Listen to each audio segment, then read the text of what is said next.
ભગવાન શ્રી કૃષ્ણએ ગીતામાં કહ્યું છે કે કોઈ પણ પરિસ્થિતિ હોય એક સરખી રહેતી નથી, તે બદલે છે. એટલા માટે માણસે હિંમત હારવી જોઈએ નહીં, કેમ કે ઈશ્વર કોઈની સાથે અન્યાય કરતા નથી. તે ત્યારે જ બધું આપે છે જ્યારે તે વ્યક્તિ તેના લાયક બને છે.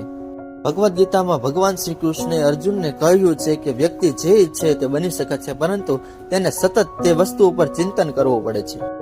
આ સિવાય ક્યારેય કોઈ વ્યક્તિ સાથ આપતો નથી, પોતે જ લડવું પડે છે અને પોતાની જાતને સંભાળવી પડે છે.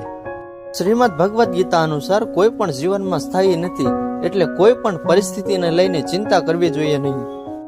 કોઈ પણ વ્યક્તિ સાથે રહેવાથી ખુશી નથી મળતી કે લક્ષ્ય પ્રાપ્ત નથી કરી શકાતું. એટલા માટે મનુષ્ય પોતાના કર્મો પર વિશ્વાસ રાખીને હંમેશા એકલા ચાલવું જોઈએ.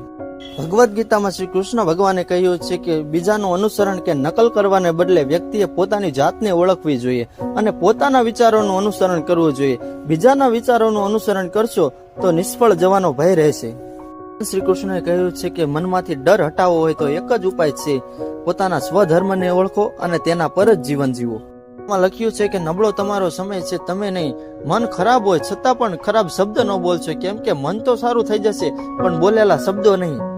આ સંસારમાં જોવા માટે ઘણા બધા સ્થાન છે, પણ સૌથી સુંદર સ્થાન છે કે બંધ આંખોથી પોતાની અંદર જોવું. જો વિડીયો સારો લાગ્યો હોય તો મારી ચેનલને લાઈક કરો, શેર કરો અને સબસ્ક્રાઇબ કરો.